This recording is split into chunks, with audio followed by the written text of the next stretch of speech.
اعوذ باللہ من الشیطان الرجیم بسم اللہ الرحمن الرحیم وبہ نستعین وصلی اللہ علی النبی الکریم۔ حضرات، معرفت الہی کا سلسلہ چل رہا ہے۔ یہ معرفت الہی کی 5ویں نشست ہے۔ آپ جانتے ہیں کہ اللہ کا اصطلاحی معنی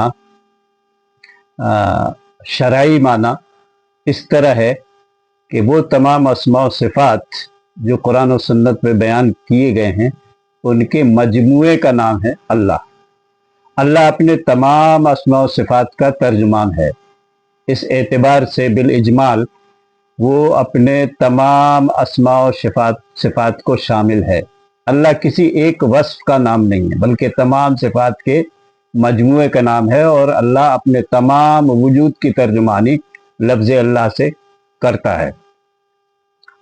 اس بنیادی وضاحت کے بعد اب ہم یہ ذکر کریں گے کہ تاریخ اسلام میں جن لوگوں نے اس کے اصطلاحی معنی سے ہٹ کر اپنی مرضی اپنے خیال کے مطابق اللہ کے اصطلاحی معنی کے جگہ پر کوئی اور معنی کا تعین کیا ہے، اس تعین کی وجہ سے جو فسادات جو نقصانات اسلام کو پہنچے ہیں وہ ہم بتانا چاہتے ہیں۔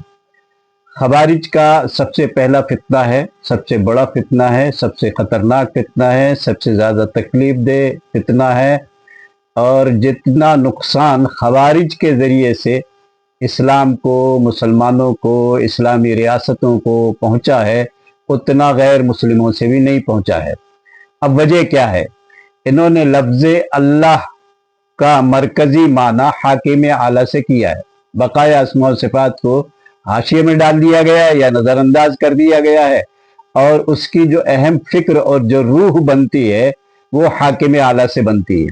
آپ جانتے ہیں کہ اللہ تعالیٰ حاکم اعلیٰ ہے، اس میں کوئی شک کی بات نہیں ہے، لیکن بقایا اسماء و صفات کو نظر انداز کر کے محض مرکزی معنی حاکم اعلیٰ قرار دینا، یہ اللہ کے اسماء و صفات کے ساتھ کھلواڑ اور زیادتی اور بدعقیدگی ہے۔ چنانچہ اس بدعقیدگی کی وجہ سے جو نظریہ ان کا بنا ہے اس کی ہلکی سی تفصیل آپ کے سامنے رکھی جا رہی ہے تاکہ ہم اس طرح کے فتنہ و فساد سے محفوظ رہ سکیں۔ اللہ تعالیٰ حاکم اعلیٰ ہے، اس میں شک کی کوئی بات نہیں ہے، لیکن اسی کو سب کچھ سمجھ لیا جائے اور پھر ویسا ہی عقیدہ بنا لیا جائے تو اس عقیدے کی وجہ سے جو مزاج بنتا ہے وہ یہ بنتا ہے کہ اللہ حاکم اعلیٰ ہے، ہم اس دنیا میں اس اللہ پر ایمان لائے ہیں اور یہ ساری کائنات اس کی تخلیق ہے۔ ایسی صورت میں جن لوگوں نے اسلام لایا اور ان سے اگر کوئی غلطی کوئی گناہ ہو جاتا ہے تو پھر وہ دائرہ اسلام سے خارج ہو جاتے ہیں۔ مثال کے طور پر ان کے ہاں یہ فتویٰ موجود ہے کہ جو کبیرہ گناہ کا مرتکب ہوگا، ایک تو کبیرہ گناہ کا تعین یہ خود کر لیتے ہیں اور پھر اس پہ فتویٰ لگا دیتے ہیں۔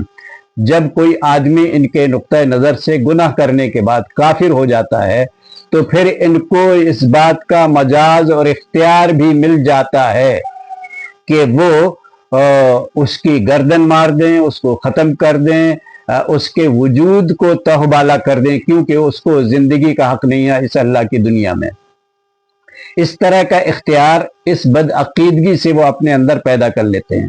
چنانچہ آپ کو حیرت ہوگی کہ وہ جلیل القدر صحابہ جو جن کے بارے میں قرآن نے رضی اللہ عنہم کہا ہو، اللہ تعالیٰ کی بخشش کی اور بشارت کی خوشخبری دنیا ہی میں دے دی گئی ہو، ان پر ان لوگوں نے کفر کا فتویٰ لگایا۔ حضرت علی رضی اللہ تعالیٰ عنہ کے زمانے کے بعد جب آپ خلیفہ بنائے گئے تو خوارج کے اس فتنے کو آپ نے ہر طرح سے دبایا، ان کی انفرادی اور اجتماعی قوت کو کمزور کیا۔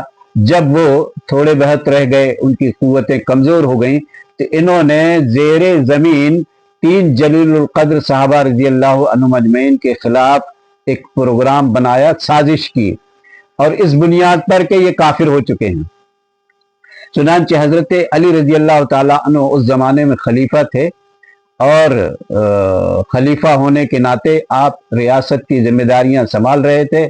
یہ خوارج اس زمانے میں کمزور ہو گئے تھے، اس لیے انہوں نے خفیہ طور پر 3 صحابہ کے قتل کا